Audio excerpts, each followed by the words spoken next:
Hello friends, स्वागत है आपका हमारे YouTube channel UPSC audio book में। यदि दोस्तों आप भी यूपीएससी एग्जाम की तैयारी कर रहे हैं तो यह बुक सीरीज आपको जरूर देखनी चाहिए। इस सीरीज में आपको कंप्लीट बुक की समरी कराई जाएगी। तो फ्रेंड्स, शुरुआत करते हैं आज के अध्याय 1 की। अध्याय 1, आधुनिक भारतीय इतिहास के स्रोत। भारतीय इतिहास लेखन ने भारत में यूरोपियों के आगमन के साथ न केवल उपागम, उपचार और तकनीक में अपितु ऐतिहासिक साहित्य की मात्रा में भी प्रबल परिवर्तन को अनुभव किया। शायद कोई भी अन्य कालावधि या देश 18वीं शताब्दी से 20वीं शताब्दी के दौरान ऐतिहासिक सामग्री की प्रचुरता पर भारत जैसी गर्योक्ति नहीं कर सका। आधुनिक भारत के इतिहास के निर्माण में राजकीय अभिलेखों, विभिन्न स्तरों पर सरकारी अभिकरणों के दस्तावेज को सर्वोच्च प्राथमिकता दिए जाने की आवश्यकता है। राजकीय अभिलेख। ईस्ट इंडिया कंपनी के अभिलेखों ने 1600-1857 की कालावधि के दौरान व्यापार दशाओं का विस्तृत वर्णन प्रदान किया। यह सत्य है कि ब्रिटेन की वाणिज्यिक कंपनी ने हजारों मील दूर एक बड़े क्षेत्र पर अपनी राजनीतिक सर्वोच्चता स्थापित की, जिसके लिए एक प्रकार के प्रशासन की आवश्यकता थी जो पूरी तरह कागजों पर था। प्रत्येक नीति लिखित में होती थी और प्रत्येक व्यवसाय एवं लेन देन प्रेषण, परामर्श एवं कार्रवाई गुप्त पत्रों एवं अन्य पत्राचार के माध्यम से होता था, जिसके परिणाम स्वरूप एक कल्पनातीत मात्रा में ऐतिहासिक सामग्री में वृद्धि हुई। राजकीय अभिलेख निदेशक मंडल और बोर्ड ऑफ कंट्रोल से संबद्ध अभिलेखों के अतिरिक्त जिले से लेकर सर्वोच्च सत्ता तक प्रशासन के सभी स्तरों को शामिल करते थे। जब ब्रिटिश महारानी क्राउन ने प्रशासन भारतीय संभाला तो इसने भी बड़ी मात्रा में विभिन्न तरीकों के राजकीय अभिलेख सुरक्षित रखे। इन अभिलेखों का परीक्षण करके हम चरणवार प्रत्येक मुख्य घटना एवं विकास को समझ सकते हैं और नीति निर्माताओं के मनोविज्ञान समेत निर्णय की प्रक्रिया का अनुगमन कर सकते हैं। इन अभिलेखों के अतिरिक्त अन्य यूरोपियन ईस्ट इंडिया कंपनियों, पुर्तगाली, डच एवं फ्रांसीसी के अभिलेख भी 17वीं और 18वीं शताब्दियों के इतिहास सृजन हेतु उपयोगी हैं। प्राथमिक तौर पर ये आर्थिक इतिहास की दृष्टि से महत्वपूर्ण हैं, लेकिन राजनीतिक व्यवस्था के बारे में भी इनसे काफी कुछ प्राप्त किया जा सकता है। अन्य स्रोत। कई सारे समकालीन और अंशतः समकालीन जैसे वृत्तांत, जीवन साहित्य एवं यात्रा वृत्तांत भी हैं, जिन्होंने हमें 18वीं एवं 19वीं शताब्दियों के पूर्वार्ध के इतिहास की रोचक एवं उपयोगी झलकी प्रदान की है। यद्यपि समाचार पत्रों एवं पत्रिकाओं ने 18वीं शताब्दी के उत्तरार्ध में अपनी उपस्थिति दर्ज की, तथापि उन्होंने 19वीं और 20वीं शताब्दियों में भारतीय समाज के लगभग सभी पहलुओं पर बेहद मूल्यवान सूचना प्रदान की। आधुनिक भारत के इतिहास के अन्य स्रोतों में मौखिक प्रमाण, सृजनात्मक साहित्य और पेंटिंग्स शामिल हैं। यद्यपि मौखिक स्रोतों की अपनी सीमा होती है, वे अन्य ऐतिहासिक सामग्री के पुष्टिकरण में तथा घटनाओं, व्यक्तियों एवं ऐतिहासिक घटनाक्रम को समझने में हमारी मदद करते हैं। सृजनात्मक साहित्य, विशेष रूप से स्वदेशी साहित्य के नए रूप जैसे उपन्यास, लघु कहानियां एवं कविताओं, जिनका विकास पश्चिम के प्रभाव में हुआ, ने समकालीन सामाजिक वास्तविकताओं का विविध प्रतिबिंब प्रदान किया। चित्रकारी में नए पैटर्न, जो औपनिवेशिक काल के दौरान दिखाई दिया, ने उस समय के जीवन को समझने में मदद की। इस प्रकार इन स्रोतों में ऐतिहासिक अभिलेख एवं गैर अभिलेखबद्ध स्रोत शामिल हैं। पुरालेखीय सामग्री। इतिहास के अन्य भागों की भांति आधुनिक भारतीय इतिहास लेखन में भी पुरालेखीय सामग्री का महत्वपूर्ण स्थान है। पुरालेखीय सामग्री ऐसे दस्तावेज हैं जिन्हें कोई संगठन, लोक प्राधिकारी, संस्था, व्यवसाय या परिवार अपने कार्यों के दौरान तैयार करता और जिन्हें तत्पश्चातवर्ती ऐतिहासिक अनुसंधान या भविष्य के कार्यों के नियोजन में संदर्भ के लिए उनके अधिकारों एवं गतिविधियों के प्रमाण के तौर पर सुरक्षित रखा जाता है। व्यापक तौर पर आधुनिक काल के लिए राजकीय अभिलेखों की 4 श्रेणियां हैं। केंद्र सरकार के पुरालेख, ई राज्य सरकार के पुरालेख, ई मध्यवर्ती एवं अधीनस्थ प्राधिकरणों के अभिलेख और एव न्यायिक अभिलेख। इनके अतिरिक्त निजी अभिलेख एवं विदेशों में उपलब्ध अभिलेखीय स्रोत भी हैं। ब्रिटिश समय के कुछ प्रकाशित अभिलेख भी हैं जो आधुनिक भारतीय इतिहास के विद्यार्थियों के लिए मूल्यवान सूचना प्रदान करते हैं। केंद्र सरकार के पुरालेख। नई दिल्ली स्थित राष्ट्रीय अभिलेखागार भारत सरकार के अधिकतर पुरालेखों को सहेजता है। यह संग्रह 18वीं शताब्दी के मध्य से वर्तमान समय तक के आधुनिक भारत के सृजन हेतु अभिलेखों की अटूट श्रृंखला प्रदान करता है। लोक विभाग के अभिलेख 1773 के रेगुलेटिंग अधिनियम से संवैधानिक परिवर्तनों, केंद्रीकृत राज व्यवस्था के उदय और कंपनी के प्रशासनिक व्यवस्था के विकास के अध्ययन हेतु विस्तृत स्रोत सामग्री प्रदान करता है। इसके अतिरिक्त 1857 के पश्चात के प्रशासनिक एवं संवैधानिक विकास जैसे लोक सेवाओं का गठन, स्थानीय स्वशासन का प्रारंभ, भारतीयकरण की समस्या और प्रांतों का प्रादेशिक पुनर्गठन इत्यादि बेशकीमती सामग्री भी इस श्रृंखला में पाई जाती है। जेम्स रेनल की 1767 में प्रथम सर्वेयर जनरल ऑफ बंगाल के रूप में नियुक्ति के साथ भारत के अनजान क्षेत्रों एवं इसके सीमा क्षेत्रों का वैज्ञानिक रूप से मानचित्रण शुरू हुआ। भारतीय सर्वेक्षण के अभिलेखों एवं सर्वेयरों के जर्नल्स एवं वृत्तांतों ने न केवल भौगोलिक अध्ययन के लिए अपितु समकालीन सामाजिक आर्थिक दशाओं और अन्य महत्वपूर्ण ऐतिहासिक तथ्यों के अध्ययन के लिए भी मूल्यवान सूचना प्रदान की है। लोक, न्यायिक एवं विधायी विभागों की कार्यवाहियों ने औपनिवेशिक सरकार की सामाजिक एवं धार्मिक नीतियों के अध्ययन हेतु पर्याप्त प्रमाण प्रदान किए हैं। रिफॉर्म कार्यालय के अभिलेख भारत में 1920 से 1937 के दौरान संवैधानिक विकास के विश्लेषणात्मक अध्ययन के लिए बेहद उपयोगी हैं। राज्य सरकारों के पुरालेख, राज्य के अभिलेखागारों में अभिलेखों, भूतपूर्व ब्रिटिश भारतीय प्रांतों, भूतपूर्व राजसी राज्य जिन्हें 1947 के पश्चात भारतीय संघ में शामिल कर लिया गया, और ब्रिटिश शासन के अतिरिक्त विदेशी प्रशासन से संबद्ध स्रोत सामग्री मिलती है। इसके अतिरिक्त उन भारतीय शक्तियों के अभिलेख जिन्हें ब्रिटिश शक्ति ने हथिया लिया और उनके क्षेत्र को ब्रिटिश क्षेत्र में मिला लिया, भी आधुनिक भारतीय इतिहास के लिए महत्वपूर्ण स्रोत सामग्री है। न्यायिक अभिलेख, न्यायिक अभिलेख भारत में न्यायिक प्रशासन के विकास का प्राथमिक प्रमाण प्रदान करते हैं। ये विभिन्न वर्गों के लागों की सामाजिक आर्थिक दशा संबंधी महत्वपूर्ण जानकारी प्रदान करते हैं। फोर्ट सेंट जॉर्ज में मेयर के कोर्ट का पुरालेख 1689 ईस्वी के प्रारंभ पर सबसे पहले उपलब्ध न्यायिक पुरालेख है। अब यह मद्रास अभिलेख कार्यालय में है। फोर्ट विलियम में मेयर कोर्ट के प्लासी पूर्व 1757 अभिलेख नष्ट हो गए प्रतीत होते हैं, लेकिन 1753 से 1773 के वर्षों के अभिलेख 1774 से 1861 के वर्षों के अभिलेख बंगाल के सर्वोच्च न्यायालय सहित कलकत्ता उच्च न्यायालय के अभिलेख कक्ष में रखे गए हैं। इसी प्रकार 1728 में बॉम्बे में स्थापित मेयर कोर्ट के अभिलेख महाराष्ट्र सचिवालय रिकॉर्ड ऑफिस में उपलब्ध हैं, जहां पर बॉम्बे अभिलेख न्यायालय एवं सुप्रीम कोर्ट के अभिलेख भी रखे गए हैं। ऐतिहासिक अनुसंधान के दृष्टिगत 3 प्रेसिडेंसियों के सदर कोर्ट, सदर दीवानी और फौजदारी अदालतें के न्यायिक अभिलेख बेहद उपयोगी हैं। इनसे संबंधित अभिलेखों को कलकत्ता, मद्रास एवं बॉम्बे उच्च न्यायालयों में सुरक्षित रखा गया है। प्रकाशित अभिलेख, प्रकाशित अभिलेखीय सामग्री आधुनिक भारत के इतिहास के सृजन हेतु बेहद महत्वपूर्ण सूचना स्रोत हैं। संसदीय पत्र अत्यधिक महत्वपूर्ण पुरालेखीय प्रकाशन होते हैं, जिसमें क्राउन के अंतर्गत ईस्ट इंडिया कंपनी और भारत सरकार के अभिलेखों से विपुल उद्धरण शामिल हैं।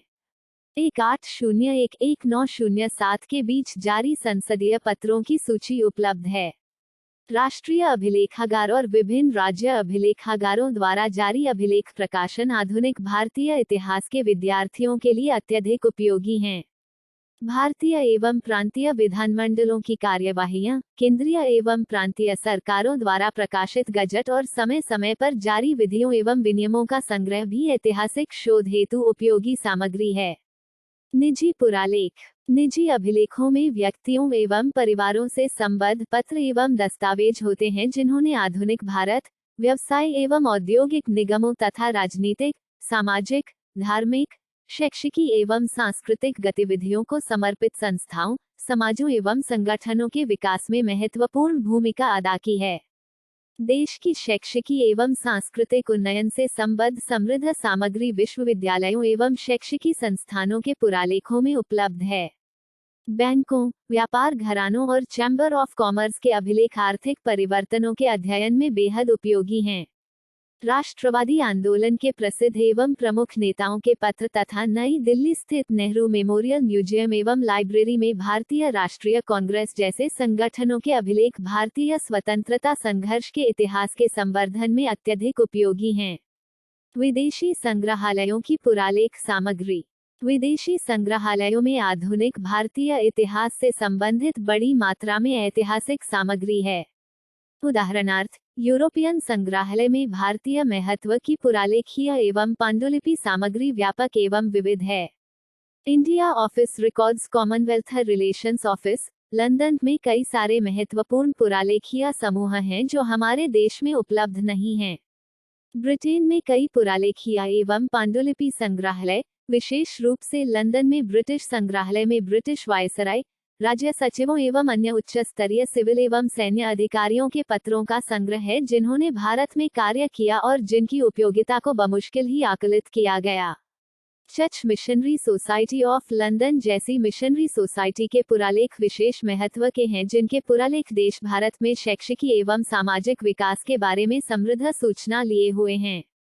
भारत में फ्रांसीसियों के इतिहास के अध्ययन के लिए आर्काइव्स नेशनल पेरिस और French ministry of foreign affairs, colonies and वार के पुरालेख समृद्ध स्रोत हैं और अत्यधिक उपयोगी हैं। रिसर्चीफ हेग में उपलब्ध डच ईस्ट इंडिया कंपनी के बड़ी मात्रा में अभिलेख भारत में डचों के वृहद इतिहास को लिखने के लिए पर्याप्त हैं। इन अभिलेखों को 17वीं एवं 18वीं शताब्दियों के भारत के आर्थिक इतिहास के प्राथमिक स्रोत के तौर पर भी प्रयोग किया जा सकता है।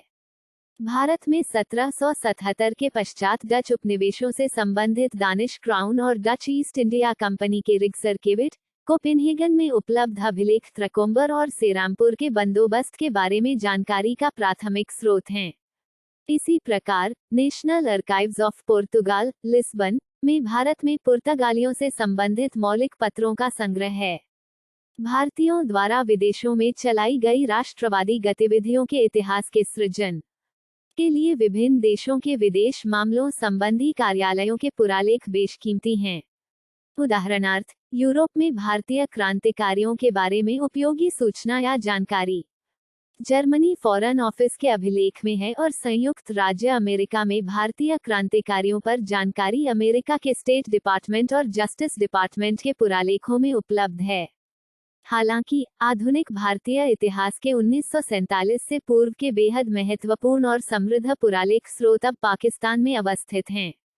इन अभिलेखों में सबसे अधिक महत्वपूर्ण संग्रह लाहौर के वेस्ट पाकिस्तान रिकॉर्ड ऑफिस में है, जिसमें 1894 से पंजाब सरकार के अभिलेखों के अतिरिक्त 1804 से 1857 के दिल्ली रेजिडेंसी और विभिन्न राजनीतिक अभिकरणों के अभिलेख शामिल हैं जिन्होंने समामेलन पूर्व पंजाब में कार्य किया था।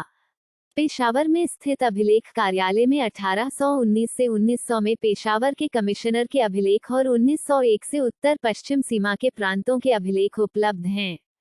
ये अभिलेख भारतीय उपमहाद्वीप के प्रादेशिक इतिहास के अध्ययन के लिए मूल्यवान हैं और भारत के अफगानिस्तान, ईरान और सीमावर्ती क्षेत्रों की जनजातियों के साथ संबंधों के बारे में भी उपयोगी सूचना प्रदान करते हैं। जीवनी साहित्य, संस्मरण एवं यात्रा वृतांत। जीवनी साहित्य, संस्मरण या यात्रा वृतांत जैसे समकालीन या अर्ध समकालीन दस्तावेज एवं प्रमाण भी उपलब्ध हैं जो हमें 18वीं और 19वीं शताब्दियों के भारत के इतिहास की उपयोगी झलकी प्रदान करते हैं।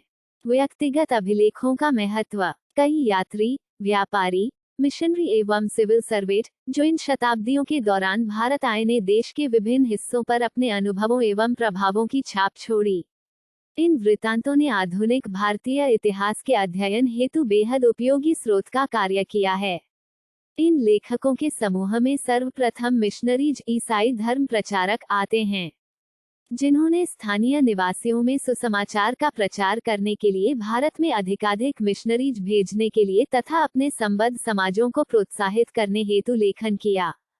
कुछ सिविल सर्वेंट्स ने भी इस सुसमाचार के ईसाई धर्म का प्रचार दृष्टिकोण का प्रतिनिधित्व भी किया। उदाहरणार्थ, सर जॉन शोर और चार्ल्स ग्रांट, दोनों ने बंगाल में लंबी सेवाएं प्रदान की, ने ईसाई धर्म प्रचारकों मिशनरीज एवं उनकी गतिविधियों का पुरजोर समर्थन किया। यात्रा वृतांत। ब्रिटिश ईस्ट इंडिया कंपनी के कुछ कर्मचारियों के यात्रा वृतांत भी बेहद मूल्यवान हैं। जॉर्ज फोस्टर के यात्रा वृतांत, जिन्होंने 1788 में बंगाल, लखनऊ, श्रीनगर, नादौन, कश्मीर की यात्रा की और काबुल, कैस्पियन सागर एवं सेंट पीटर्सबर्ग होते हुए इंग्लैंड वापस गए, ने उत्तरी भारत की राजनीतिक दशाओं के बारे में जानकारी प्रदान की। बेंजामिन हिन के 1814 में प्रकाशित several tours through various parts of the peninsula journal ने उस समय के दौरान प्रायद्वीप के आर्थिक उत्पादों पर बेहतरीन जानकारी प्रदान की। 1831 में प्रकाशित जेम्स बंस की भुज की चिकित्सकीय स्थलाकृति पर टिप्पणी और visit to the court of सिंथ के लेखन ने कच्छ के इतिहास पर जानकारी प्रदान की। एलेक्जेंडर बंस का वृतांत ट्रेवल्स इनटू बोखारा, जो 1894 में 3 वॉल्यूम में प्रकाशित हुआ, भारत से काबुल की उसकी यात्रा का वर्णन है। इस यात्रा का राजनीतिक उद्देश्य यह पता लगाना था कि ईस्ट इंडिया कंपनी के लिए सिंधु क्षेत्र किस प्रकार लाभदायक रहेगा। सी डेविडसन का 1843 में प्रकाशित diary of the travels and adventures in upper India भी बेहद उपयोगी कार्य है। जॉन बटलर द्वारा असम प्रांत 1855 में लिखा यात्रा वृतांत ट्रेवल्स एंड एडवेंचर्स राज्य की पहाड़ी जनजातियों की प्रथाओं, आदतों एवं समाज का वर्णन है। W.H. स्लीमैन की journey through the kingdom of Awadh, Awadh की राजनीतिक और आर्थिक दशाओं को प्रतिबिंबित करती है। अंग्रेजों के अतिरिक्त अन्य यूरोपीय देशों के यात्रियों ने भी रोचक वृतांत प्रस्तुत किए हैं। इस श्रेणी में Victor Jacquemont, Captain Leopold von Orlich, Baron Charles Hugel, John Martin Honigberger, William Moorcroft एवं जॉर्ज ट्रेबेक इत्यादि प्रमुख रूप से शामिल हैं। समाचार पत्र एवं पत्रिकाएं। 19वीं और 20वीं शताब्दियों के समाचार पत्र और पत्रिकाओं, अंग्रेजी के साथ साथ विभिन्न देशी भाषाओं में प्रकाशित, ने आधुनिक भारतीय इतिहास के सृजन हेतु जानकारी के बेहद महत्वपूर्ण एवं प्रामाणिक स्रोत का निर्माण किया। कुछ समाचार पत्र 1780 के दशक से भी पूर्व प्रकाशित हुए। भारत में समाचार पत्र प्रकाशित करने का प्रथम प्रवास अंग्रेजी ईस्ट इंडिया कंपनी के असंतुष्ट कर्मचारियों द्वारा किया गया, जो निजी व्यापार में कुरीतियों को उद्घाटित करना चाहते थे। भारत में जेम्स ऑगस्ट सिके ने 1780 में बंगाल गजट या कलकत्ता जनरल एडवर्टाइजर नामक पहला समाचार पत्र प्रकाशित किया।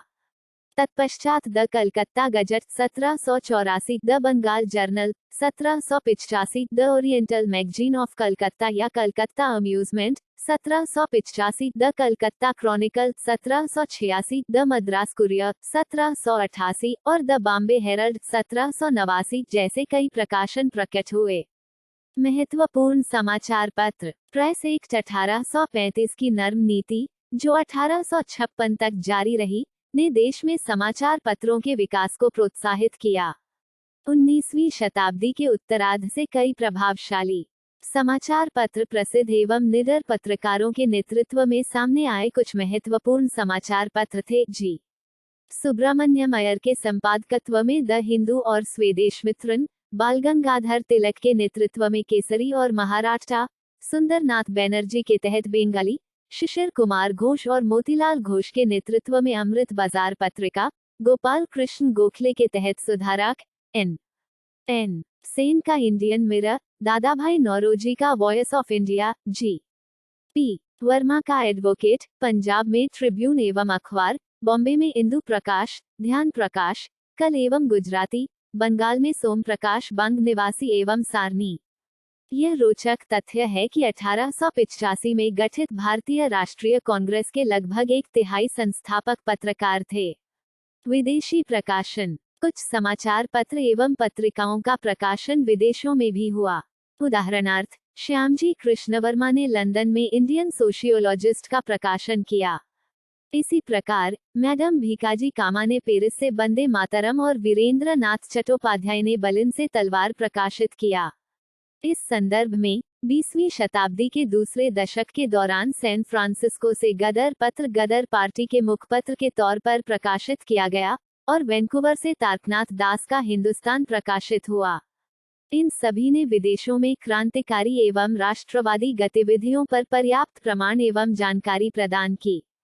समाचार पत्रों का महत्व। समाचार पत्र जनमत का निर्माण करते हैं और उनके द्वारा प्रकाशित रिपोर्ट का लोगों पर अत्यधिक प्रभाव पड़ता है। समाचार पत्र विभिन्न घटनाओं पर लोगों की भावनाओं एवं दृष्टिकोण को आकार प्रदान करते हैं। समाचार पत्र आधुनिक भारतीय इतिहास के महत्वपूर्ण स्रोत रहे हैं। इसे इस तथ्य से समझा जा सकता है कि 1870 के दशक से इन अखबारों अंग्रेजी एवं देशी भाषाओं दोनों ने भारतीय औपनिवेशिक से वर्तमान समय तक जीवन के लगभग सभी पहलुओं को चित्रित किया है। 1920 के दशक से अखबारों ने गांधी के नेतृत्व में स्वतंत्रता हेतु राष्ट्रवादी संघर्ष के दौरान प्रमुख घटनाओं को सूक्ष्म तरीके से विश्लेषित एवं शामिल किया। हालांकि समाचार पत्रों को निष्पक्ष तौर पर नहीं देखा गया। इन्हें ऐसे लोगों द्वारा प्रकाशित किया गया जिनके अपने राजनीतिक विचार एवं वैश्विक मत थे। मौखिक प्रमाण। मौखिक इतिहास अलिखित स्रोतों की मदद से इतिहास के सृजन को संदर्भित करता है। उदाहरणार्थ, वैयक्तिक संस्मरण एक प्रकार का मौखिक स्रोत है।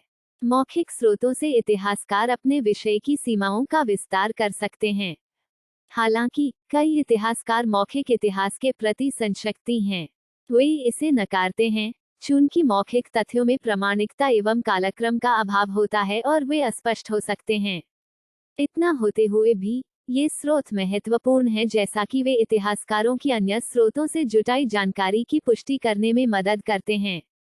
सृजनात्मक साहित्य। आधुनिक भारतीय इतिहास के स्रोत के तौर पर सृजनात्मक साहित्य के संदर्भ में हम स्वयं को पश्चिम के प्रभावाधीन भारत में 19वीं और 20वीं शताब्दियों में विकसित अंग्रेजी एवं देशी भाषाओं दोनों में नवीन साहित्यिक रूपों तक सीमित करेंगे। देशी भाषाओं में प्राचीन साहित्य पूरी तरह से पद रूप में है और यह साहित्य 18वीं और 19वीं शताब्दी के पूर्वार्ध के दौरान मौजूद था। नवीन साहित्यिक केंद्रों का विकास। 19वीं शताब्दी में अंग्रेजी साहित्य के प्रभावाधीन भारतीय काव्य ने अपने नएपन को हासिल किया और यह छंद, गीतात्मक एवं चतुष्पद जैसे नवीन रूपों के साथ प्रयोग पुनः था। सबसे ऊपर नवीन सृजनात्मक भावना का बाहुल्य था जिसने काव्य के रूप को बदल डाला। मंच के अभ्युदय ने आधुनिक युग के सृजनात्मक साहित्य को एक नई दिशा प्रदान की। मंच की स्थापना ने शास्त्रीय संस्कृत नाट्य और पश्चिमी मंचन दोनों के प्रभाव में नाटकरूपी साहित्य की अत्यधिक उन्नति को आवेग प्रदान किया। इन सभी साहित्यिक विकास एवं लेखन ने औपनिवेशिक समय के लोगों के जीवन पर प्रचुर जानकारी प्रदान की। वास्तव में भारतीय रोमांटिक काव्य स्वतंत्रता के भारतीय संघर्ष का मुखरित प्रतिनिधि था। इनमें से कुछ प्रमुख थे उर्दू के मोहम्मद इकबाल 1876-1938, हिंदी में निराला 1897-1961, बंगाली में काजी नजरुल इस्लाम 1899-1976, मराठी में केशवसुत 1866-1905, मलयालम में जी. शंकर कुरूप 1902, सुब्रमण्यम भारती 1882-1921, प्रसिद्ध तमिल राष्ट्रवादी कवि भी इसी काल से संबंधित थे। स्रोत के रूप में उपन्यास। इंडो यूरोपियन संपर्क का महत्वपूर्ण परिणाम उपन्यास था जो 19वीं शताब्दी के उत्तरार्ध में उदित हुआ। उस समय के प्रथम महत्वपूर्ण लेखक बंकिम चंद्र चटर्जी 1838-94 प्रसिद्ध बंगाली उपन्यासकार थे। उनके उपन्यास अधिकतर ऐतिहासिक हैं और इनमें से आनंद मठ 1882 बेहद लोकप्रिय एवं प्रसिद्ध हुआ, विशेष रूप से इसके प्रभावशाली राष्ट्रीय गीत वंदे मातरम के लिए। इच्छाराम सूर्यराम देसाई 1859-1912 मध्यकालीन गुजराती साहित्यिक इतिहास के बेहतरीन विद्वान थे। उनका प्रथम उपन्यास हिंदाने ब्रिटानिका राजनीतिक अधिस्वर वाले शुरुआती उपन्यासों में से एक था। गिरिजा देवी और रामतीर्थ थम्माल, जिन्होंने क्रमशः मोहनरा रजनी 1931 और द सिकलिन मोसाबलाई 1936 उपन्यास लिखे, ने भी उपन्यास को सामाजिक अनुभव का एक प्रभावी माध्यम बनाया। यह प्रेमचंद 1880-1936 थे, एक उपन्यासकार एवं उर्दू हिंदी के लघु कहानीकार, जिन्होंने कल्पित साहित्यिक संसार में भारत को एक अलग स्थान दिलाया। उन्होंने उपन्यास का प्रयोग सामाजिक परिवर्तन के रूप में किया और उनके उपन्यासों ने भारतीय ग्रामीण समाज के आयामों की समझ और गहरी सामाजिक चिंताओं को प्रतिबिंबित किया। उनके लेखन में रंगभूमि 1924, गोदान 1936, सेवा सदन 1919, प्रेमाश्रम 1924 जैसे प्रमुख उपन्यास एवं कफन पूस की रात, शतरंज के खिलाड़ी इत्यादि लघु कहानियां शामिल हैं। ग्रामीण जीवन को उद्घाटित करने की उपन्यास की परंपरा को फणीश्वर नाथ रेणु 1921-1973 के हिंदी उपन्यास मैला आंचल ने आगे बढ़ाया। इस दिशा में विभूति भूषण बंदोपाध्याय 1899-1954 ने पाथेर पांचाली 1929, ओडिया में मोहंती का प्रजा, गुजराती में पन्नालाल पटेल का मेकलजीत, मराठी में भालचंद्र नमाडे का कोसला प्रमुख हैं। मुल्कराज आनंद एवं राजा राव जैसे एंग्लो इंडियन लेखकों के उपन्यास क्रमशः हंचेबल 1935 और कंथापुरा 1938 ने सामाजिक एवं राजनीतिक कोलाहल एवं संक्रमण को दर्शाया है। आर के नारायण की स्वामी एंड फ्रेंड्स 1995 भारत के अद्भुत लघु रूप को प्रस्तुत करती है। लघु कहानी लेखन के क्षेत्र में रवींद्रनाथ टैगोर एक प्रसिद्ध लेखक के रूप में उदित हुए। उनकी कहानियां जिसमें पोस्ट मास्टर 1891, काबुलीवाला 1892 इत्यादि शामिल हैं, ग्रामीण भारत के प्रामाणिक अनुभव के रूप में सामने आईं। प्रेमचंद की वास्तविक कहानियों ने समाज एवं लोगों के व्यवहार का दर्पण प्रस्तुत किया। ऐसे कई अन्य लघु कहानी लेखक हुए जिन्होंने औपनिवेशिक भारत की समकालीन सामाजिक वास्तविकता को प्रतिबिंबित किया। हे चित्रकला, औपनिवेशिक काल के दौरान सामाजिक, आर्थिक, राजनीतिक एवं सांस्कृतिक जीवन के बारे में जानकारी उस समय की चित्रकारी से प्राप्त की जा सकती है। इन्हें आधुनिक भारतीय इतिहास के स्रोत के रूप में प्रयोग किया जा सकता है। स्रोत के रूप में चित्रकला। ऐसा ही एक चित्रकला विद्यालय था। कंपनी चित्रकला, कंपनी पेंटिंग्स शब्द का प्रयोग गैर इतिहासकारों द्वारा यूरोपियों के लिए निर्मित एक विशेष प्रकार की भारतीय चित्रकारी के लिए प्रयोग किया गया, जो बड़े पैमाने पर यूरोपियों की इच्छा एवं पसंद से प्रभावित थी। कंपनी चित्रकला का विकास। यह ऐसा समय था जब चित्रकारों के संरक्षण के अभाव के चलते मुगल और राजपूत लघु चित्रकला का पतन हो गया। भारतीय कलाकारों को रेलवे प्रोजेक्ट और प्राकृतिक इतिहास सर्वेक्षण के ब्लूप्रिंट का खाका तैयार करने के लिए अंग्रेजी ईस्ट इंडिया कंपनी द्वारा भर्ती किया गया, या इन्होंने ब्रिटिश नागरिकों के लिए स्वतंत्र रूप से काम किया जो वापसी पर इंग्लैंड एक निशानी ले जाना चाहते थे। 1760 के आसपास मुर्शिदाबाद से कई चित्रकार पटना आ गए। 18वीं शताब्दी के अंत तक पटना 11 कला केंद्रों का मुख्यालय बनाया गया, जिसमें से ब्रिटिश ईस्ट इंडिया कंपनी ने बंगाल को विभाजित कर लिया। कंपनी स्कूल की चित्रकारी शैली पटना स्कूल के तौर पर भी जानी जाती है। अन्य प्रभावशाली चित्रकारी केंद्र वाराणसी, एक प्रमुख हिंदू तीर्थ स्थल, एवं मद्रास, जहां 1798 से 1804 लॉर्ड क्लाइव रहे थे। ब्रिटिश बाजार में अनाज, फल एवं सब्जियां बेचने जैसे दैनंदिन जीवन के चित्रों को सहेजना चाहते थे। चित्रकारी दिखाती हैं कि 1850 के बाजार आज के भारत में खाद्य बाजारों के समान थे। धर्म, जाति एवं व्यवसाय भी बेहद लोकप्रिय विषय थे। विशेष रूप से दक्षिण भारत में कंपनी स्कूल के चित्रकारों ने गहरे भारतीय अपारदर्शी रंगों की जगह पानी वाले हल्के रंगों का प्रयोग करना शुरू किया। भारतीय लघु चित्रकला में परंपरागत रूप से प्रयुक्त चमकीले रंगों की जगह हल्के नीले, हरे एवं भूरे रंगों का प्रयोग होने लगा। कंपनी चित्रकारी को भारत के लोगों के अभ्युदय के ऐतिहासिक दस्तावेजीकरण के रूप में प्रयोग किया जा सकता है। 1857 के विद्रोह पर चित्रकारी। Paintings, pencil drawing, posters, cartoons एवं बाजार प्रिंट के रूप में भारतीयों एवं ब्रिटिश व अंग्रेजों द्वारा 1857 के विद्रोह की चित्रित तस्वीरें एक महत्वपूर्ण अभिलेख है। विद्रोह की पेंटिंग्स इस प्रमुख घटना पर अंग्रेजों एवं भारतीयों के विश्वमत को समझने एवं व्याख्या करने में इतिहासकारों के लिए महत्वपूर्ण हैं। कालीघाट चित्रकला। कालीघाट चित्रकला, जो 19वीं शताब्दी में कलकत्ता में विकसित हुई, ने न केवल पौराणिक चरित्रों एवं आकृतियों को उकेरा अपितु अपने दैनंदिन जीवन में संलग्न आम लोगों को भी दर्शाया। साधारण जन के जीवन की तस्वीरों ने तत्कालीन कलकत्ता में सामाजिक जीवन के परिवर्तनों को चित्रित किया। इन चित्रकलाओं ने तत्कालीन सामाजिक बुराइयों पर भी टिप्पणी की। कला स्कूल। 1857 के थोड़े समय पश्चात बॉम्बे, कलकत्ता और मद्रास में कला स्कूल खोले गए।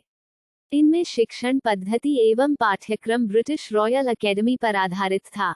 भारतीय विद्यार्थियों ने ओरल रंगों को कैनवास पर, वाटर कलर को पेपर पर प्रयोग करने जैसी नवीन कला सामग्री को समझा। भारत में अंग्रेजी शिक्षित शहरी मध्य वर्ग की विचारधारा एवं दृष्टिकोण में गहरा बदलाव आया। अंग्रेजी साम्राज्य के नकारात्मक परिणामों के प्रति जागरूकता में वृद्धि हुई। कला पर राष्ट्रवाद का प्रभाव। 19वीं शताब्दी के अंतिम दशक में सृजित नए प्रकार की भारतीय कला की प्रारंभिक प्रेरणा राष्ट्रवादी एवं देशभक्ति थी। इस नवीन कला आंदोलन ने अपना शुरुआती अभिप्रेरण उदीयमान राष्ट्रवाद से ग्रहण किया। नंदलाल बोस एवं राजा रवि वर्मा जैसे कलाकार इस नवीन कला रूप के प्रतिनिधि थे। अवनींद्रनाथ टैगोर, बी हॉबेल एवं आनंद केटिश कुमारास्वामी के नेतृत्व में बंगाल स्कूल के अभ्युदय ने एक महत्वपूर्ण भूमिका निभाई। यद्यपि इस नवीन कला रूप की चित्रकारी ने शुरुआती रूप में भारतीय प्रणाली विज्ञान एवं सांस्कृतिक विरासत की विषय वस्तु पर ध्यान केंद्रित किया। ये भारत में आधुनिक कला आंदोलन के अध्ययन एवं कला इतिहासकारों के लिए महत्वपूर्ण स्रोत हैं। सारांश। आधुनिक भारतीय इतिहास के स्रोत पुरालेखीय सामग्री। पुरालेख, लोक एवं निजी, आधुनिक भारतीय इतिहास के अध्ययन हेतु अत्यधिक मूल्यवान स्रोत सामग्री का निर्माण करते हैं। भारत सरकार के पुरालेख अधिकतर नेशनल आर्काइव्स ऑफ इंडिया, नई दिल्ली में सुरक्षित हैं। 18वीं शताब्दी के मध्य से वर्तमान समय तक के राजकीय अभिलेखों को प्रदान करते हैं। 3 प्रेसिडेंसियों बंगाल, मद्रास और बॉम्बे के पुरालेख विशेष रूप से बेहद उपयोगी हैं। न्यायिक अभिलेख अत्यधिक मूल्यवान होते हैं, जैसा कि ये न्यायिक न्यायालयों के पुरालेखों का संग्रह करते हैं, जिसने भारत में न्यायिक प्रशासन के विकास के अध्ययन हेतु प्राथमिक स्रोत के तौर पर सेवा प्रदान की। निजी पुरालेखों में व्यक्तियों एवं परिवारों के पत्र एवं दस्तावेज होते हैं, जिन्होंने आधुनिक भारत के विकास में महत्वपूर्ण भूमिका निभाई। विदेशी संग्रहालयों के पुरालेखीय सामग्री ने आधुनिक भारत के इतिहास के सृजन हेतु उपयोगी, विविध एवं व्यापक अभिलेख मुहैया कराए हैं। 1947 के पूर्व से संबद्ध कुछ महत्वपूर्ण पुरालेख लाहौर के रिकॉर्ड ऑफिस, पाकिस्तान में उपलब्ध हैं। जीवनी साहित्य एवं संस्मरण 18वीं एवं 19वीं शताब्दियों के दौरान यात्रियों, व्यापारियों, मिशनरियों एवं लोक सेवकों के वृत्तांतों ने समकालीन अवधि पर रोचक अंतर्दृष्टि एवं उपयोगी सूचना प्रदान की है। समाचार पत्र एवं पत्रिकाएं 1780 के दशक से औपनिवेशिक समयावधि के दौरान अवतरित समाचार पत्रों एवं पत्रिकाओं ने तत्कालीन समाज के सभी पहलुओं पर व्यापक जानकारी प्रदान की। Indian sociologist, London, Vande Mataram, Paris, तलवार, बर्लिन एवं गदर, सैन फ्रांसिस्को जैसे कुछ पत्र विदेशों से प्रकाशित हुए। मौखिक प्रमाणों एवं आंकड़ों ने इतिहासकारों एवं लेखकों को उनके विषय की सीमाओं को व्यापक करने में मदद की है। यद्यपि इन मौखिक स्रोतों में प्रामाणिकता का अभाव प्रतीत होता है और इनका कालक्रम अस्पष्ट है। सृजनात्मक साहित्य के नए रूप, जो पश्चिमी साहित्य के प्रभावाधीन औपनिवेशिक काल के दौरान उदित हुआ, ने तत्कालीन समय का सामाजिक, आर्थिक, राजनीतिक और सांस्कृतिक परिदृश्य प्रतिबिंबित किया। लघु कहानियों के विभिन्न लेखकों ने औपनिवेशिक काल के विभिन्न पहलुओं को प्रकट किया। चित्रकला औपनिवेशिक काल के दौरान कंपनी स्कूल ऑफ पेंटिंग्स चित्रकला का महत्वपूर्ण संस्थान था, जिसने समकालीन समय के दृश्य चित्रों को प्रदान किया। 1857 के महान विद्रोह की कुछ यूरोपियन चित्रकारी भी बेहद महत्वपूर्ण है। 1857 के पश्चात चित्रकला के क्षेत्र में कई नवीन विकास हुए और भारतीय कला में नवीन प्रवृत्ति का विकास 19वीं शताब्दी के अंतिम दशक में हुआ, जो विशेषताओं में राष्ट्रवादी एवं देशभक्ति था। अवनींद्रनाथ टैगोर के नेतृत्व में बंगाल स्कूल ऑफ पेंटिंग्स ने भारतीय पौराणिक कथा एवं सांस्कृतिक विरासत जैसे विषय पर ध्यान दिया। तो फ्रेंड, अध्याय 1 यहीं पर समाप्त होता है। यह बुक समरी आपको कैसी लगी कमेंट के माध्यम से अपनी राय जरूर दे। मिलते हैं अगले अध्याय के साथ, तब तक के लिए गुड बाय।